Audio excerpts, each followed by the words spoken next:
I will ask Devi to give a rundown on this one. This one should be more Thank you. straightforward, I think. Some. So, yeah. Always the optimist. Yeah, I know. Oh. Thank you, Madam Mayor. Through you and briefly. So an elected, similar to the standing orders, the elected members' code of conduct is another foundation document that must be in place. It, again, doesn't necessarily need to be reviewed, amended or replaced with each triennium, but that's over to a new council, or it can happen during the term if need be. But again, in a similar fashion to the standing orders, this is another document which, because while councils have small differences, there are things that can be very similar across what is expected of certain groups. And so it's useful for that umbrella organisation, Local Government New Zealand, to think about feedback that they've had, things that they've experienced over the 3 years, and develop that into an updated model template. So that's what they've done again for 2019 for the Code of Conduct. There have been some tweaks along the way.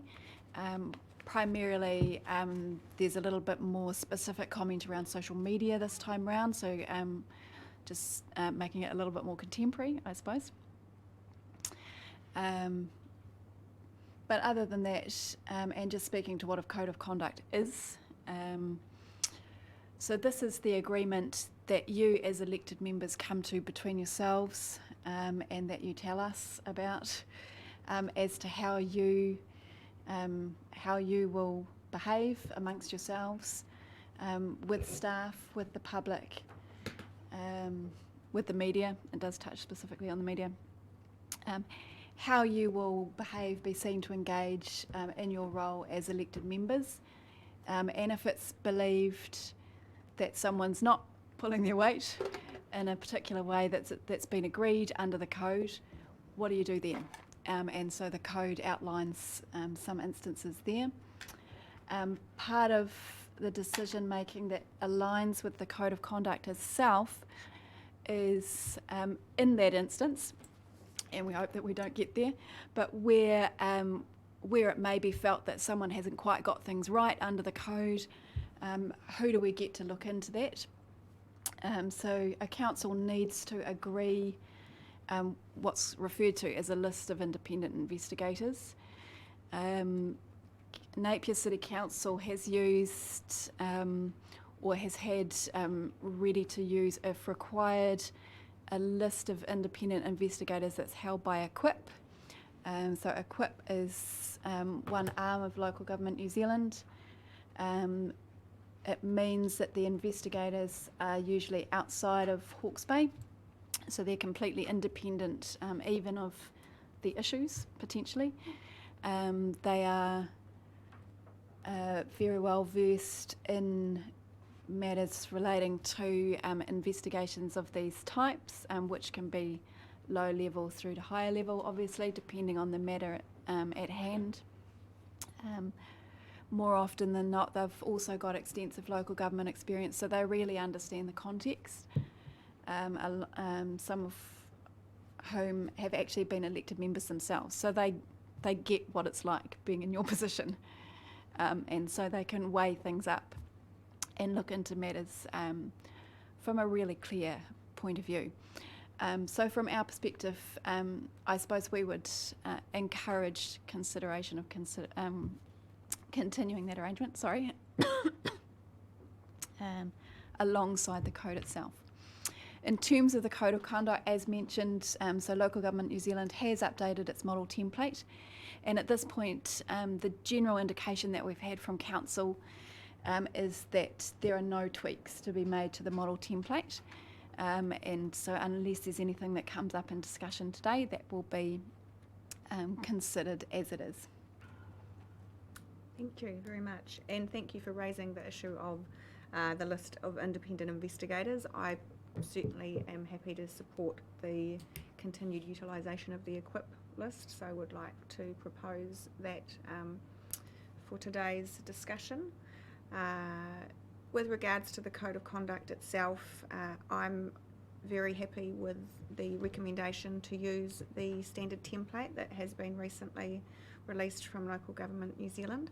I'm pleased to see the addition of the social media area, because obviously that is a way that many of us now engage with our community on a regular basis. So having some guidelines around what's appropriate behaviour for that, I think, is vital. And in terms of the general interaction with media as well, I do like clause 6 in here, which does make it quite clear that members are free to express a personal view to the media at any time. However, those comments must be consistent with the code. The comments must not purposefully misrepresent the views of the council as a whole or of other members.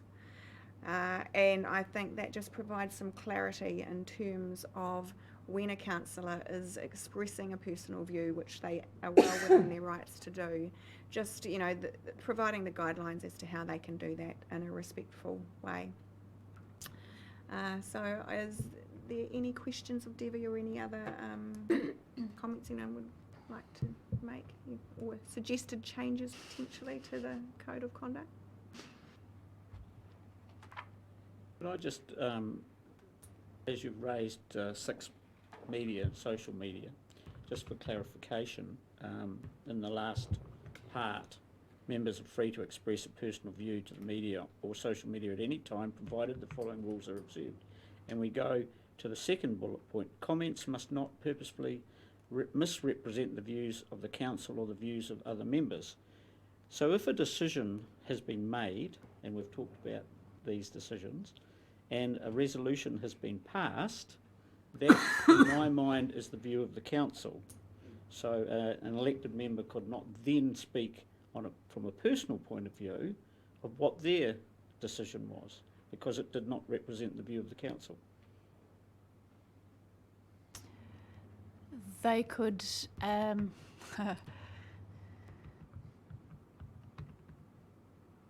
The way I would see that is that you can still say that you support the majority in the council decision. However, in your personal view, you still did not. That would be the way I would see that works. I think they would need to be very clear where there's a difference in those two views, very clear that one is personal and one is the decision of council, and probably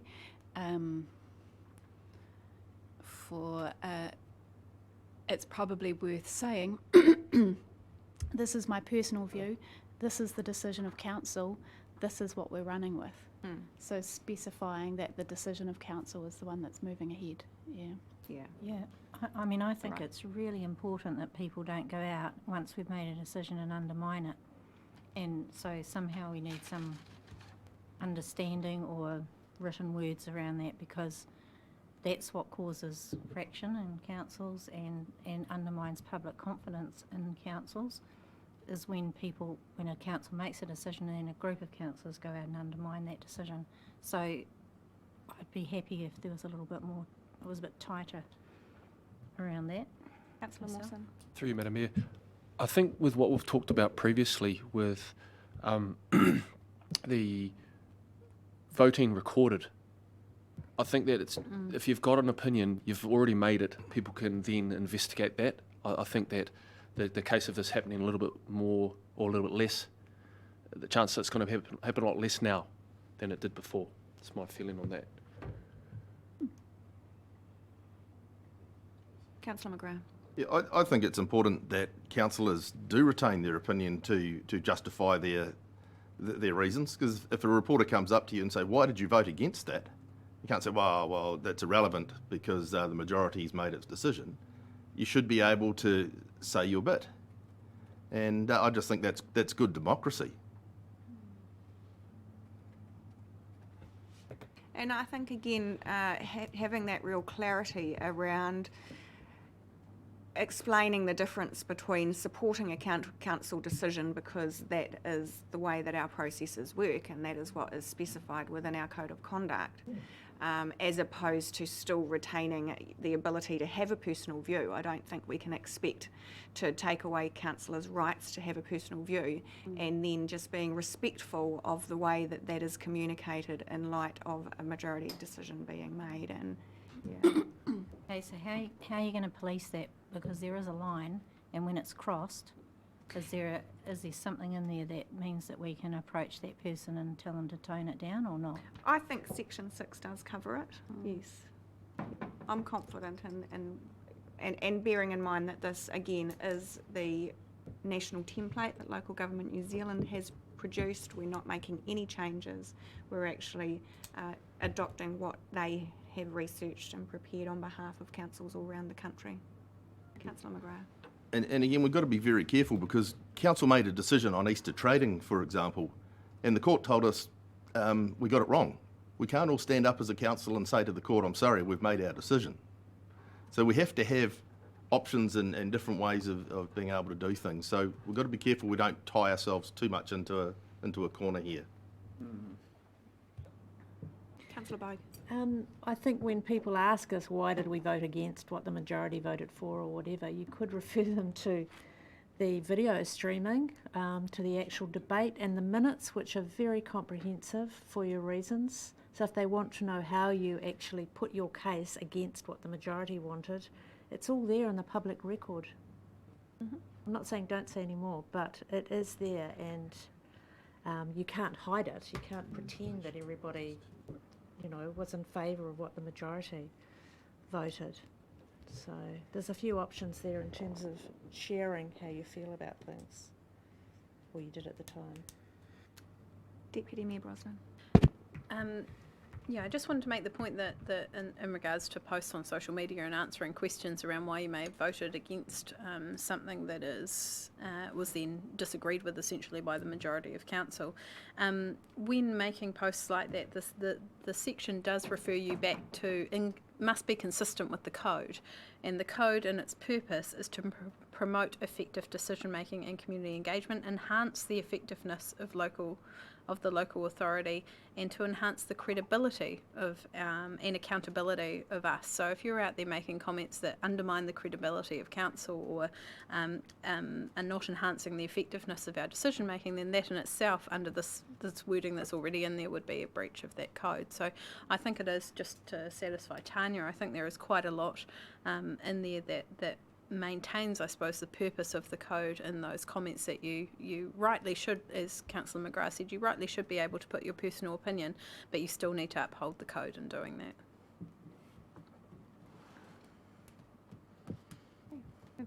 I've got a question around the complaints. So it's quite specific that only a member or the chief executive, so one of us or the chief executive, can make a complaint. What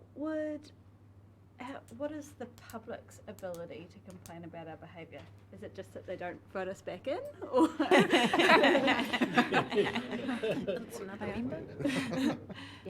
Through the mayor, there is that option. It's a longer term option. There is a separate complaints process which is available to members of the public by which they can raise issues or concerns that they may have with a specific elected member. As it happens, it's relatively similar to what plays out here, and that they would address those through to the mayor primarily in the first instance. But it's not covered in the code because it's covered separately and because the code is specifically for members of the public. But I'm really happy to circulate a copy of that if it would be of interest. Thank you. There's no further questions. Once again, I'm happy to move the motion for the adoption of the Code of Conduct. If we have a seconder, thank you, Deputy Mayor Brosnan. I've said my piece, so there's nothing further that I wanted to add. If nobody, yeah, excellent. I will put the motion. All those in favour, please say aye. Aye. Against? Carried. And our next agenda item is Debbie again. You're going to lose your voice at this rate. So this is actually presenting the correct formal Napier City flag design for adoption, which the way I see it, this is actually addressing a legacy issue and just a tidy up to enable us to be able to sell our flags to our proud community for them to display in their front yards on a flagpole. I've got visions of flags flying everywhere.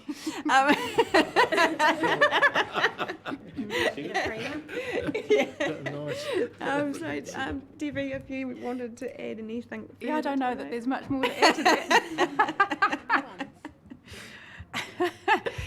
Thank you. Yes, you're quite right. This is addressing a legacy issue. We do currently have a very unusual city flag.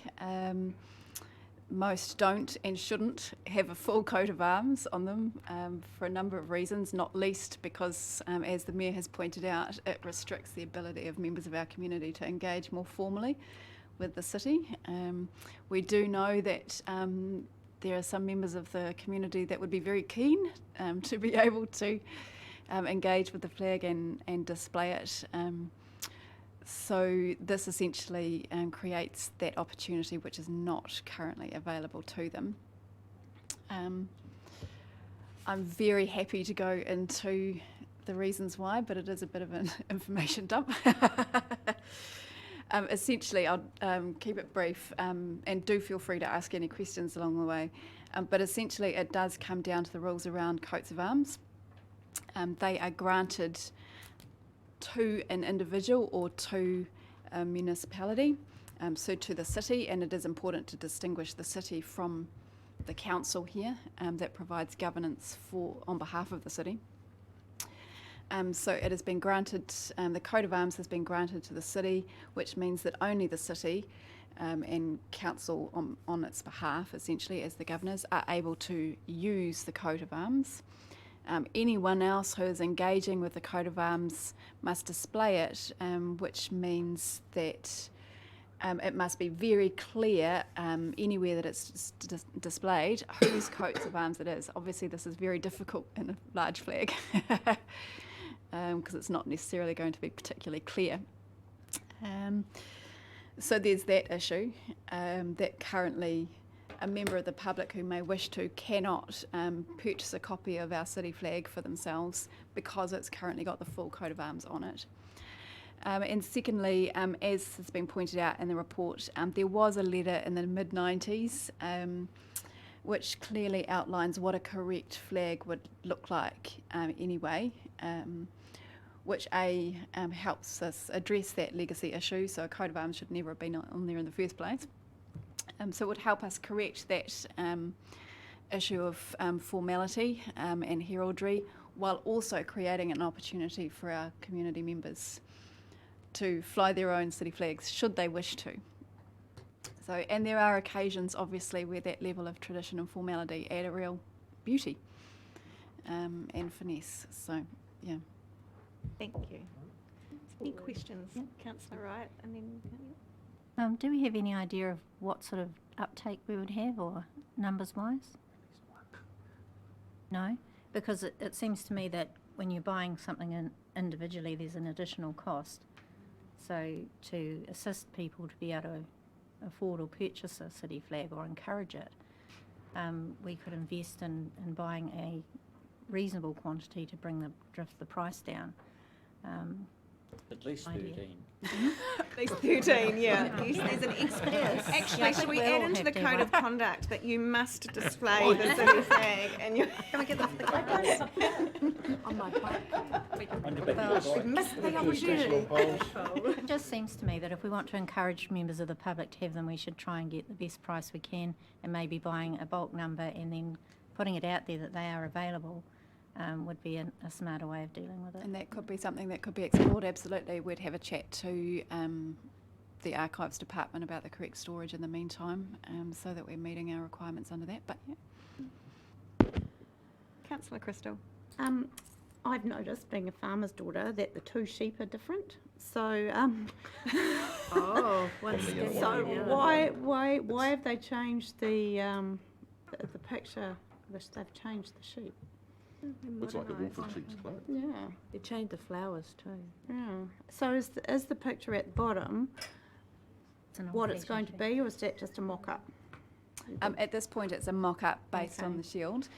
We do have, and this was very exciting for someone who has slowly over the years embraced their geekhood, but in the archive folders, we do actually have the original onion skin drawings of the coats of arms. From a very long time ago. So we will be able to refer the print designer and maker to the original design of the shield, so that can be reflected. Yep. Councillor Brosnan, then Tapani, then Bogue. Debbie, you and I conversed this at pre-agenda, and I wonder, for the benefit of council and possibly the community, I asked the question, there may be a misconception that council is designing this flag, that we could have gone out, for instance, and put a nice Pahuj kawa tree or a Norfolk pine or something on it, and called that the city flag.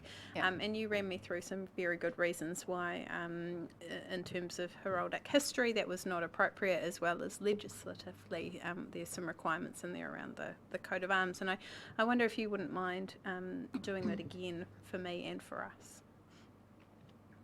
Certainly. I agree, a golden fleece is a very unusual part in a modern day flag.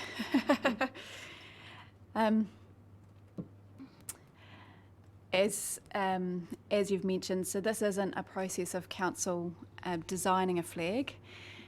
So we haven't gone off and said, we'd like these because we think it would look okay. Can you put it together in a flag that we can bring through to the elected members and pass it? In fact, I have it here with me today. We have the letter from the mid-1990s, and to be honest, I'm not 100% sure as to the reason that this matter was brought up at that time. But there is communication from the New Zealand Herald at Arms Extraordinary to Her Majesty the Queen at the time, who is the representative in New Zealand of Her Majesty's College of Arms, which is primarily based in London and England.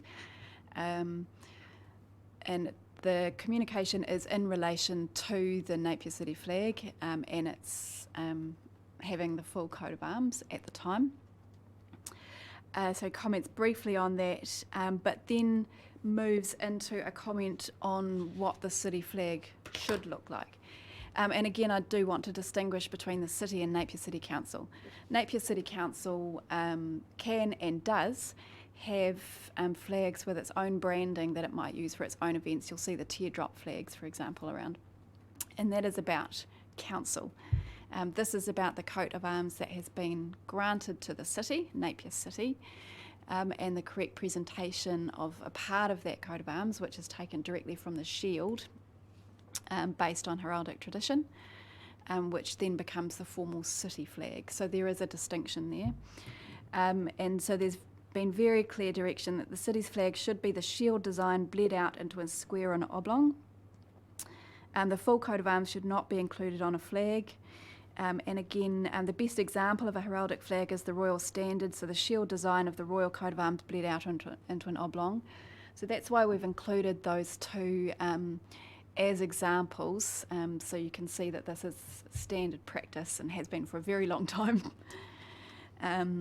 That the elements within the shield of a coat of arms are what are extended out, or the word is bled out, into a square and oblong, so that is the formal city flag.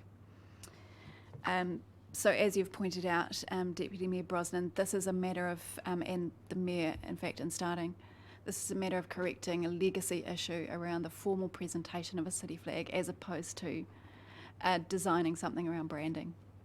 Thank you for that clarification.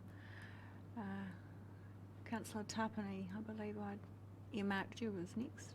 Yes, I'll forego the question, the discussion, because actually that was pretty close to what I was asking. Excellent, thank you. Councillor Bogue? Yes, could I just share a couple of letters that were in the paper today for those of you who get it? One from a gentleman who thinks it's a waste of our time even discussing it, that we should be getting on with things that really matter, so this is inappropriate. Surely elected councillors have better things to do than change things that have no effect on the lives of their electors. This is why I think this discussion is important. However, Alan Hashir wrote this letter, if you will bear with me, it's not very long. Flags spark pride. Read the Napier City Council flag, or Napier City flag. Last year I wrote to the Napier City Council asking why the Napier City flag was not being flown at council buildings and on special occasions such as Art Deco weeks. I also asked where I could buy the flag and display it from home. Other cities such as Auckland, Wellington and Christchurch have city flags that are available for the public to purchase from flag shops. Flags paraded and flown add to the occasion and spark a feeling of pride in one's city and country. I was very pleased to read today that the council have addressed the situation and now has a recently designed flag approved by the Ministry of Culture and Heritage. I hope the councillors vote on Thursday to adopt the City of Napier heraldic flag, which would allow citizens to purchase and display it. So there's obviously one person out there who's really keen for us to go ahead with Might this, have and to I have a think good casting vote. reasons. There's one either way. And I'll just point out that, excuse me, through Madam Mayor, he did get it wrong and said that we designed it. Oh well, everything else was all right. Right. Madam Councillor Simpson. Mayor, the question I have is, when would we use the flag? I thought I was reasonably observant, but obviously I have been, because I haven't seen the flag being flying in the past, so obviously I don't feel I've missed out on anything at the moment. But my question is, so we've got a flag, what are we going to do with it? How often are we going to use it? What are we going to use it for? So let's have a purpose around it so that it's actually a useful outcome. Yeah. I'm happy to speak to that through you, Madam Mayor. Our circumstances over the last couple of years have changed in having to move away from our civic building. So when we were in that complex, the flag was consistently flown. So where to in the future in terms of our own administrative buildings has yet to obviously be decided. But it is at least possible, if not probable, that there will be a flagpole associated with the ensuing building, and it is reasonable to anticipate that it would be flown there regularly again. Currently there are certain formal events, and I'm thinking of the recent passing, for example, of those on a national or local stage, where half-masting is appropriate or required. There are occasions where half-masting the New Zealand ensign is actually required, and often the city flag would be placed in a similar position, but lower. So those kind of more formal recognition occasions where there was a particular civic event, it may be decided that the city flag would want to be flown also. There are Lance may well correct me here, but I believe there's 5 flagpoles, 5 or 6 flagpoles around the city currently, which would be available for use as required. Thank you. Councillor McGrath. Slightly off track with all this publicity around the flag and everyone wanting to put a flag up. Are there some rules around flagpoles that we should just flag early on here as far as consents go and various bits and pieces? Can you just throw a flagpole up and put your new Napier flag on it? You wanted to respond to that? Just go to the district plan. I think there are some exemptions around there, but I'll have to get back to you on that. Okay, so we note that as an action. Thank you. Let's not all go rushing out and buy a flagpole quite yet. From top of the basketball court. If there's no further questions of Debbie, I'll ask for a mover and seconder. Thank you, Councillor Tafney and Councillor Wright. Councillor Tafney, would you like to speak to the motion? Yes, I would. Thank you, Your Worship. So as mentioned earlier by some of our colleagues here, the flag and the article that Councillor Bogue read out, the flag is designed to convey ideas, ambitions and values in a symbolic form. So I acknowledge the history and the connection and the symbolism and the time and the era that is associated with both our coat of arms and the flag as it has been bled out. Heritage and culture are important, and the flag is an extension of heraldic culture and Napier's early formation as a borough and district. How we preserve and protect elements of our culture helps define us as a community. The things that we protect and preserve are part of the values we take forward into the future. The recommendations of the officers to adopt the flag and conclude a conversation from 1990 is both appropriate and the right recommendation to formalise the use and appropriation of the city coat of arms and the flag associated with this history. The emblems are rich with detail and significance, which are representative of an era of our history which is still actively recognised in many ways today, such as our stories to the days of our large factories in wool and meat production, but also our festivals such as the Art Deco. I endorse the importance of maintaining the cultural significance this flag represents and the link it continues to establish to the symbols that represent Napier in an era gone by. I speak in favour of the officer's recommendation with the added note. Acknowledging the importance of the formal role of this emblem, flag and symbology, and the opportunity for Napier City Council to be able to provide a less formal flag, I find I struggle to relate to these emblems, despite how rich and deep their meanings are.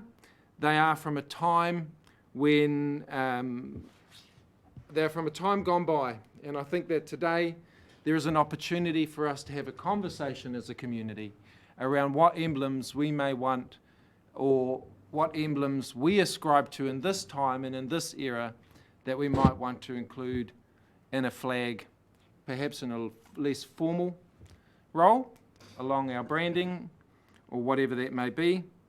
But I think while I seek to preserve the importance of these coat of arms and the flag, I also would hope that we would be looking to have a conversation around our community, around an emblem or symbols that we could rally behind. Because I'm, for one, would love a flag and love a bumper sticker that I can ascribe to that generates pride in my city and my region. Thank you.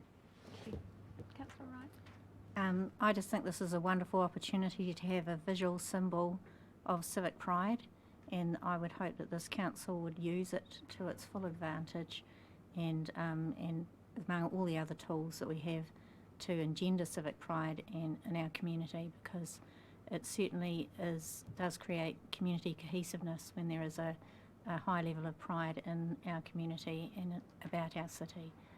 Thank you. Well said. Does anyone else wish to speak to the motion? I will put it. All those in favour, please say aye. Aye. Against? Carried.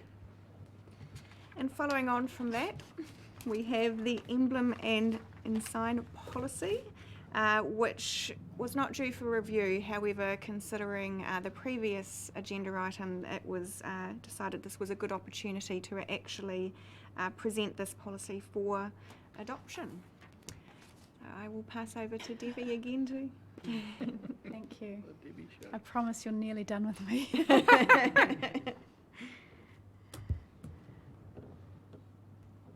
As the Mayor has noted, this policy, well actually it replaces and updates a couple of quite old policies that hadn't been due for review,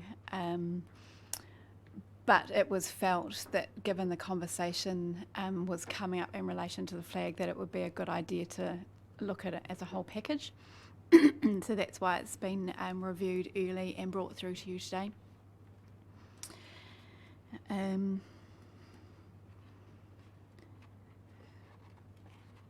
I'll just touch on a couple of things, if I may. So the policy itself outlines the flags. We had to slightly anticipate, which is always awkward, that you would be okay with the correction of the city flag, but obviously if you hadn't been, or if that had not been passed, then we wouldn't have had to take this paper. So the policy itself, it outlines the coat of arms, the elements of that, the meaning behind it. What we have hoped to achieve with this document is, because it will be publicly available, obviously on our website, in the version that's adopted. So we have wanted to collate some of this historical information into one place so that the public have access to that as well as council. So that's why the inclusion of the information around the coat of arms to start off with, around the emblems, and information in relation to the granting and the use of coats of arms. And then we move into the Napier City Council and Office of the Mayor logos. Again, this is an interesting scenario because the Office of the Mayor includes the coat of arms. It does trigger the same requirements in terms of use and display as our existing city flag. So we've just specified that. There are some things that the Office of the Mayor just needs to be careful around in that. And then the policy, of course, moves into the flags.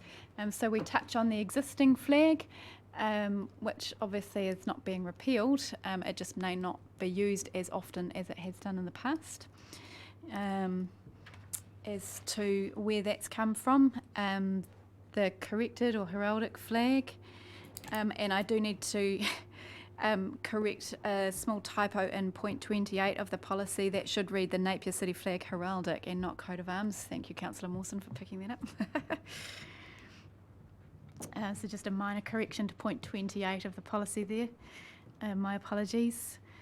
So there's just some direction as to the appropriate use and half-masting of our more formal flags. And then we touch on our existing Napier City Council branded flag. So that is directly derived from the council branding and is used typically in teardrop shape currently rather than a square or an oblong, but is available in a variety of shapes should council require it. And that, Councillor Tapani, could be where your opportunity to explore some emblems may come in if council want to look at that conversation at any time. That would absolutely be appropriate to explore emblems there. And then because this is intended as colloquially a one-stop shop for information, we've included some brief information around the New Zealand ensign and then moving into the appropriate display and half-masting of flags in general. So that in the event of half-masting being required or desired, that how to do that appropriately is really clear for those that need it to be. Happy to take any questions. Councillor Simpson. Through you, Madam Chair. So if we've removed the formal crest from the proposed flag or the new version of the flag, do sections 29, where is it? No, is it section 31 and 32? Does that still apply? Yes. So even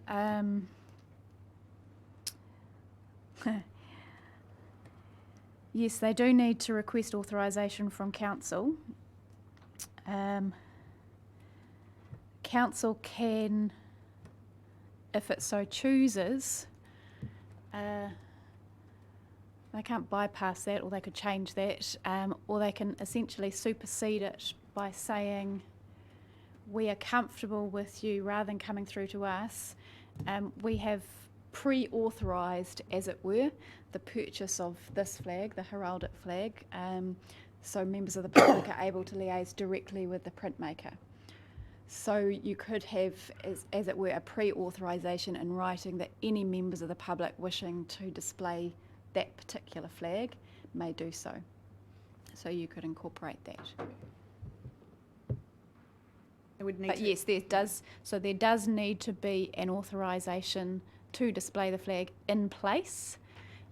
That could take the form of a general pre-authorisation for all members of the public. So we can redraft that to better outline that. So such an authorisation could be provided to the public when they purchase the flag as a document? i.e. setting out some ground rules around how they could use this flag?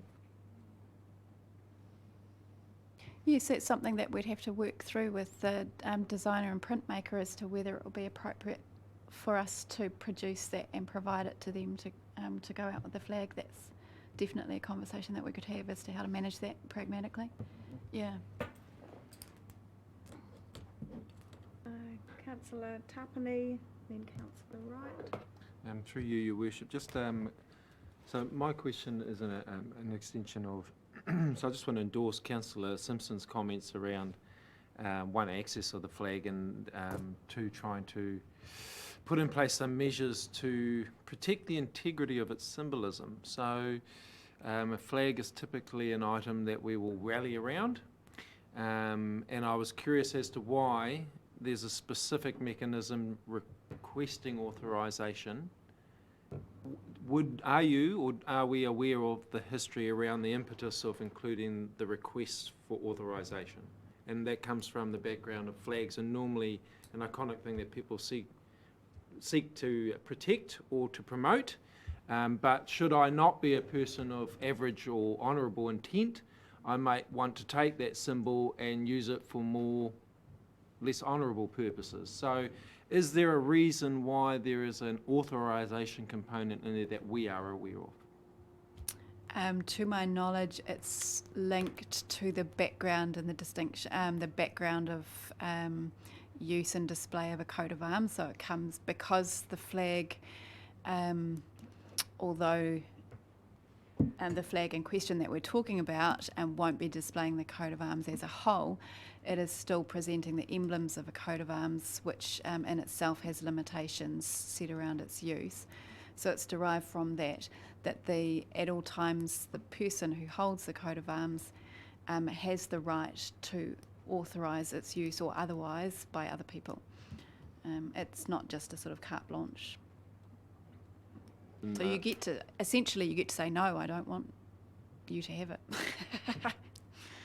Yeah. So, just by extension, I would like to, as Councillor Simpson has mentioned, I would like to hear some feedback from the staff at some stage around the outcome of including a set of guidelines that reinforce the position of the flag before it's distributed wholesale to public.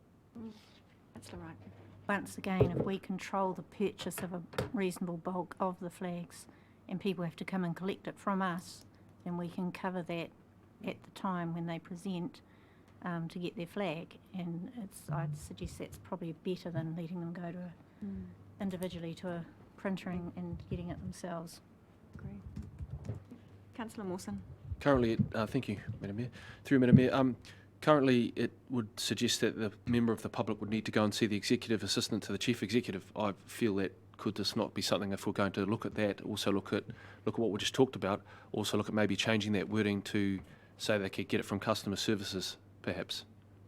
I just think it's probably a utilisation of the PA to the CE. I mean, not assuming thousands of people are going to buy a flag, but I'm just... I would think that if we're going to be able to provide the flag for people, that it wouldn't necessarily be up in the admin block. It might be better suited in community service. Down here. Yeah. Yep, Councillor.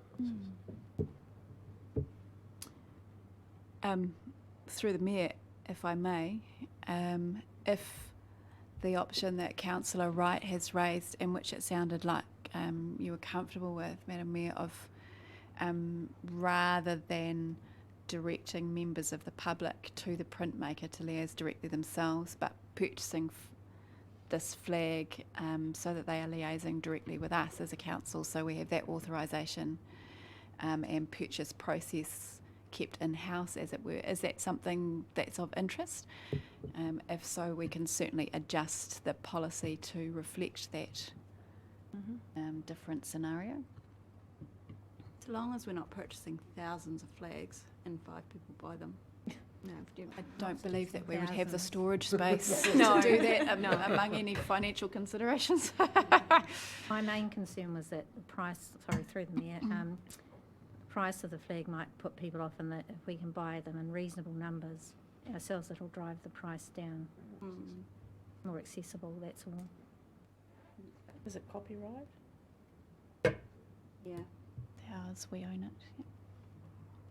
So is there a level of comfort with us buying a reasonable amount of flags? Premier. Yep. I think what we'll do, councillors, we'll have a look at what the pricing Yeah. is with the way that flags are now printed. Obviously, it's a lot more computerised. The cost actually between 1, 5, 10 is not a great deal, but we'll certainly have a look at it, and if there's an issue around it. We also have a answer to the question regarding flagpoles. Flagpoles under the plan are classified as a structure, and so in a residential area they can go up to 12 metres. I think the bigger issue in regards to flagpoles in residential areas, though, is it's the chattering of the lines. That then becomes an issue around noise. Thank you. So is that consented at 12 metres or unconsented? Unconsented up to 12 metres. And is there any Up your arm? distance from boundary restrictions or anything like that? Through you, I think take it with a pinch of salt a little bit. Yeah. Probably, it was a very quick text to Paul O'Shaughnessy to see whether it was permitted as such. So it is permitted. There will be various restrictions. Cast your mind back to that basketball hoop business. So there are always nuances with these things. And but generally it is permitted to have it up to 12 metres. Thank you. Councillor Tapani. Just one more question, if I might. So, don't own a yard, can't put up a flagpole. Would I be able to use a bumper sticker or an adhesive type? Is there because we're talking about the city emblem, do I have to go through a special process to get a bumper sticker? Through you, Madam Mayor, you certainly would at this point because they don't exist.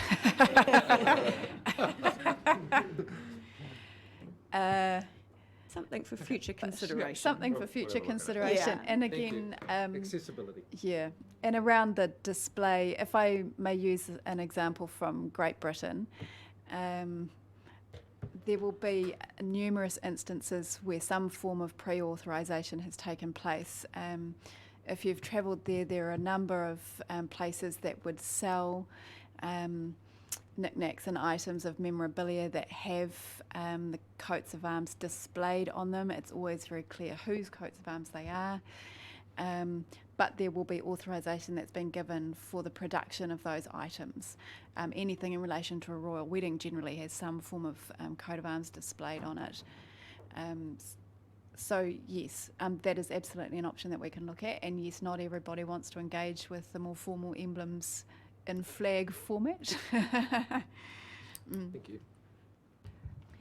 Just, it's kind of relative, but just thinking about generating pride in our city, obviously we have a Founders Day for Napier, and if we now have a lovely civic city flag, there's an opportunity for us to do something around that day to start off the process of engendering civic pride. And I'm just telling you that now before it falls out of my head. No, very good. We'll perhaps note that as something to look to do in the future. Thank you. Councillor Mawson. Since we've been thank you, Madam Mayor. Since we've been live streamed, I just thought I'd point out to the public that they probably see things every day about coat of arms. For instance, if you buy a certain salt and it has by order Her Majesty the Queen on there, and that's got the coat of arms. Obviously, it's, as you said, they've had authorisation for that. So you sort of see that stuff all the time, but don't really think about it. Thank you. Okay, do I have a mover for the motion? Councillor Wright, thank you. Seconded by Councillor Brown. Thank you very much. Did you wish to? Sorry. I just We'll just get the mover of the motion the opportunity to speak first. I think I've said enough, Madam Mayor. Councillor Brown. I was just going to point out before, from the price point of view, that it's in the notes that about $200 a flag, or 300, just shy of 300 Okay, for a flag. thank you. No, I think it's a great idea, and having a policy that gives us the rules around flag raising. As a Navy officer, I used to say good morning to the Queen every morning at 8 o'clock and bring it down exactly on sunset. So there's some very specific rules and traditions around raising and lowering of flags, and I think it's really cool to have it clear. So. Councillor Bowe. I do support the policy, but I just want to tell a little story about the unauthorised use of our logo, and a particular instance I knew about. 3 years ago, there was a group of about 25 local, national, international mural artists here, painting those beautiful, the second lot of those beautiful 50 murals we have around our CBD and Ahuriri on the theme of protecting our marine environment. And one of them was a young man called Pat Perry, who comes from Detroit, is an international artist, and he did that beautiful mural that's on the side of the Willis building behind the Napier doctors. And after he'd done his mural, he decided he'd treat himself to a tattoo. So he went to a local tattooist, and what he came out with, I don't know where he saw it, but what he did was he had tattooed on the lower part of his leg the graphic part of our Napier City Council logo, with the tree and the water in it. So our logo, without Napier City Council being written on, of course, completely unauthorised, is now travelling around the world with that lovely young man. So obviously, it's a logo that a lot of people have liked the look of, and I think it does us proud. And it certainly symbolises a lot of the positive things about our city. Thank you for sharing that story, Councillor Bogue. We might have to go to it ourselves. No one's in.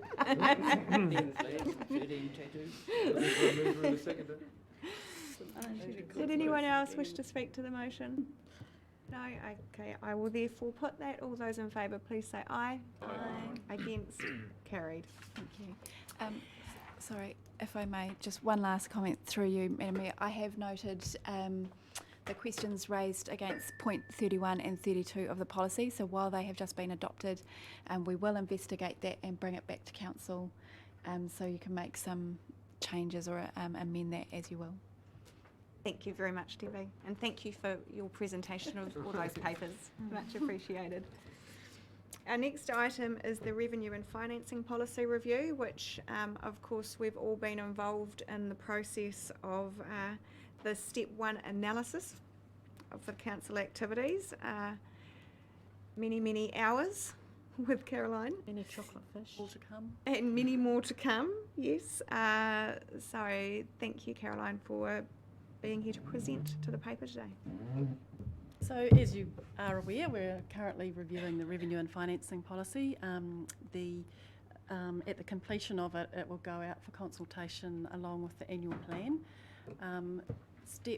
We've divided the process into two stages. Step 1 was completed by the previous council, and now we've had a series of 2 workshops for this council to review what the previous council had come up with regards to the funding needs analysis for each activity of council. This council has only made some very minor modifications to that activity summary table, mainly around typos and formatting. So this paper really seeks council approval of the process undertaken to date for stage 1, so that we can then move on to stage 2. Thank you, Caroline. As said, we have spent many hours on this already, and made some tweaks to the original analysis that was done when we had our new incoming council. And did anyone have any other questions or need any further clarification to the process that we've already undertaken? Well, we have Caroline at our... Yeah, no? Okay, well, if there's no questions, do I have someone who'd like to move the motion? Thank you, Councillor Taylor, seconded by Councillor Price. Did you wish to speak to the motion?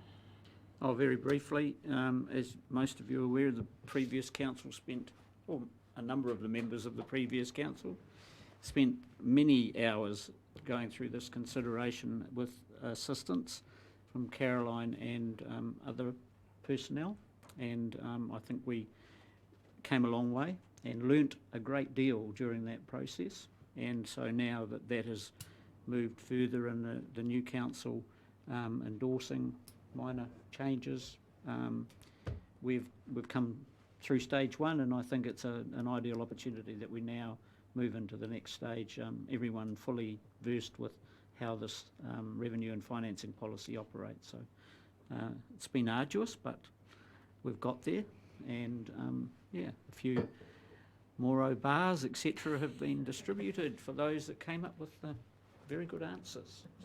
Well done. Thank you, Councillor Taylor. Councillor Price, did you wish Oh, I think Councillor Taylor said it all. summed it up I well? was a bit disappointed I didn't get many Moro bars, but never mind. Didn't need them. Did anyone else wish to speak to the motion? No? Yes, if Oh, you yes, wouldn't mind, Councillor Tapani? Your Worship. So this is more of a message to our community. This particular policy is a part of a range of tools that Napier City Council will use to determine how we collect revenue and apply that revenue to the betterment of the city and its citizens. And what I'd like to highlight to our citizens is that as they go through, for those that are interested through this review policy, we're now under a new set of pillars. And prior to this policy coming in, the social wellbeing pillar was earlier in local government time, then removed and now brought back in. So for those members of our community who would like to ensure that there's a good balance between the thinking at this table and their expectations around social wellbeing, I would encourage them to have a good look at that rating policy to ensure that this council is in tune with what our community has been telling us. Thank you, Councillor Tapani. I will now put the motion. All those in favour, please say aye. Aye. Against? Carried. Item 7, Napier City Business Inc. funding consultation, which Gary will come and give us a quick rundown on what Napier City Business Inc. is looking to do. I did see Zoe earlier, but welcome, Zoe. Good afternoon, everyone. Afternoon.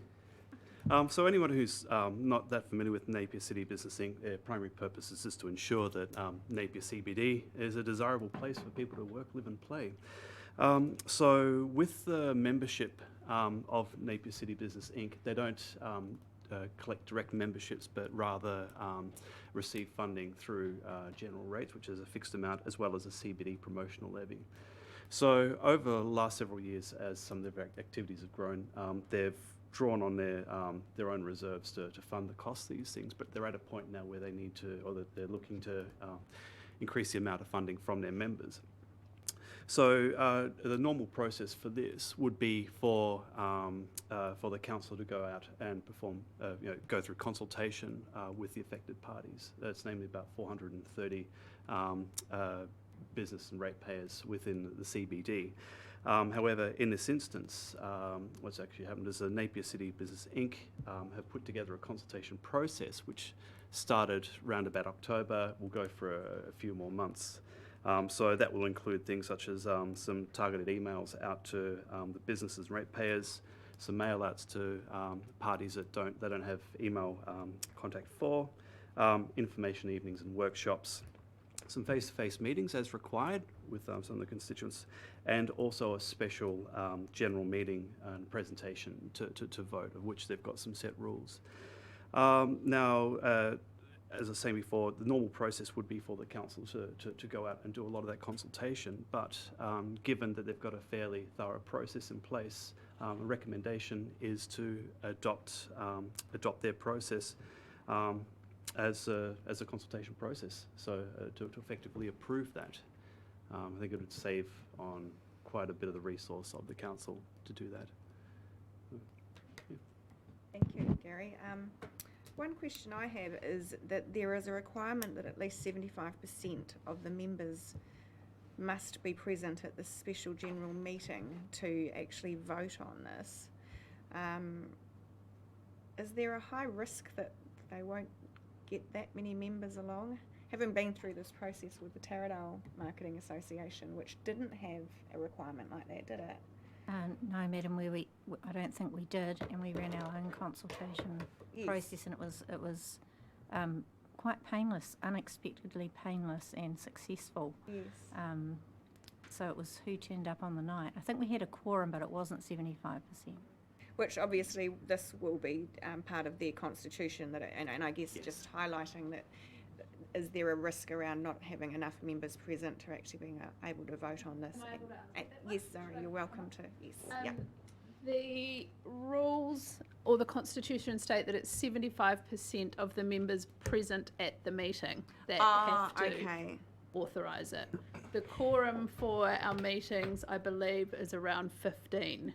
Okay, so that this just is the wording of the paper Yep, doesn't sorry. quite represent that. So that's good Yeah, to so know. it's 75% of those in the room voting. Okay, excellent. I was just concerned about attracting 320 Yeah, no, that would be difficult. Thank you for that clarification. And yes, I mean, I think that you've put together a very robust consultation process as a business owner who sits within this CBD. I've seen it come through our business, so there is the awareness there. So did any councillors have questions of Gary or Zoe, since we've now have you at the table? Deputy Mayor Brosnan? Hi guys. Just a couple of questions. The full consultation plan, I see a summary of it on, I think it's page 158 of our agendas, where it talks about the detailed emails, etc., and bullet points, that process you're going through.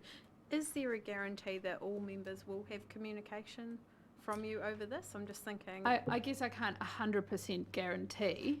I probably should have put in the letter prior that in September last year, we did a full database review with an independent company. So we had SIL Research come in and go through both our membership database and our ratepayer database and contact every single person on there and get updated contact details and how they wanted to be communicated with. And that's what we've used as our tool for communicating with them going forward. Yeah, perfect. That's best practice. And oh, sorry. The only other thing, you mentioned, Gary, we usually run this process in terms of the consultation. Yes. Do we, as council, because obviously we're the collector of the rate if it's successful, do we have oversight in the voting process, or what is the I suppose the security around that process? That would be feedback from Napier City Business Inc. Although what we could do is have representation at the meeting. Would that be normal? Well, this is something that doesn't happen very often as such with this process, and so I couldn't really say it's Sorry, both sides are telling me that we have a representative, obviously, on the... Sally is our and so that would be normal that we would have our elected representative there, but also someone from staff, or I'm just trying to get a gauge of what is normal. Well, the thing is that we can have somebody there from staff as required, but yeah. So if that would provided some additional comfort, then we can certainly do that. No, thank you. That's all right. Am I correct that you tried this a while ago, but you tried to extend the boundary? That's and prior to my tenure, but yes, and Meg, so that's why it failed, I think, because of the extended boundary. probably wasn't it? there's a few reasons around the Yeah. process and things like that, but But you're not trying to extend the... no, boundary. this is within our current membership base. Okay, thank you. So last time that was conducted was back in 2008, and that was done by the council as well. That was driven primarily by us. Yeah. Councillor Tapney. This may sound like a, kia ora, Zoe. This may sound like a bit of a brash question, but I'm looking for some confidence, and it's really an extension from my point of view on Deputy Mayor Brosnan's queries around council input or staff input to provide. What I'm looking for is a level of confidence in that process and its outcome.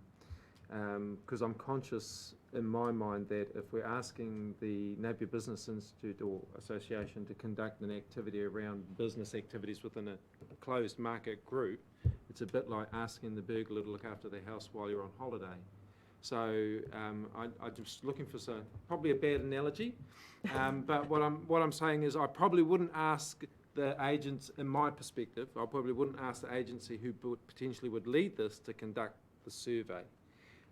Just for a little bit of confidence and balance in the result.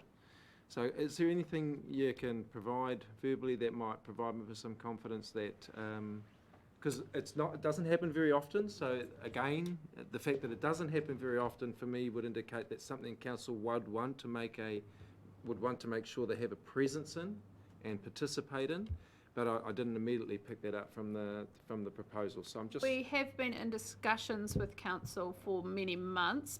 Prior to Gary, I was talking with Ross Franklin simply because there was no set process about this, how this happened. I believe Taradale Marketing Association went for a levy increase a few years ago, 3 or 4 years ago, and their process was different to our. They ran it, but they had a meeting and it passed and it went through. Like haven't had to go through this process with council that we are trying to do. We're trying to do it as fairly as possible, but as there's no sort of process set at the moment, we're kind of Drawing the start line as you go. yeah, a little bit.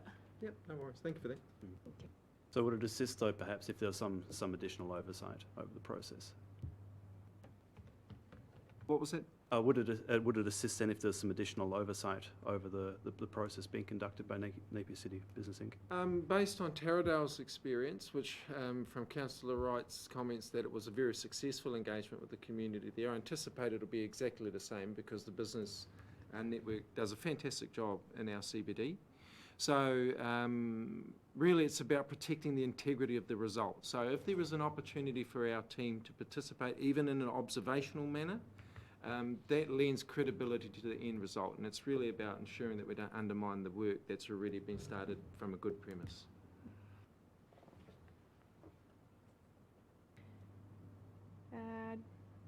No further questions, so I'll ask for someone to move the motion, please. Thank you, Councillor Wright, seconded by Deputy Mayor Brosnan. Did you wish to speak to the motion?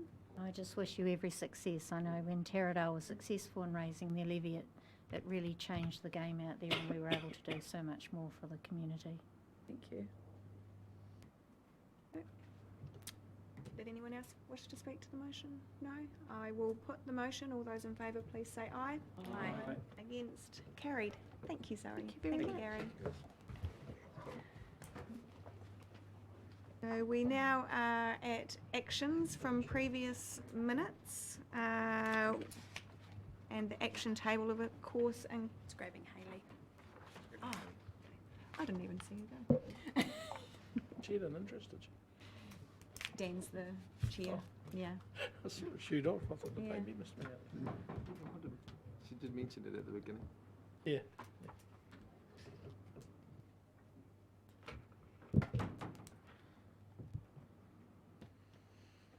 We have got lunch out there, but since we're nearly at the end, we'll keep on going. Oh, not you, Haley. Not you.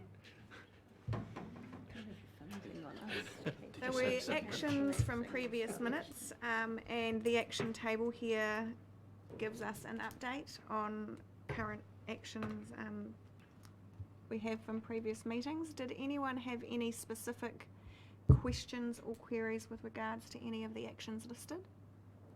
Yes, Councillor Bowden. the first one about Sean Bevan, I just wondered what parameters there are around that invitation to talk regional awards stats, because I mean I'd be interested in the well-beings in particular, but it's a very broad discussion here, definition. I just wondered if there was a little bit more clarity as to, obviously somebody's going to ask Sean to come in and speak about something specific, and I just wondered how that's going to be defined, if we could have any input into it.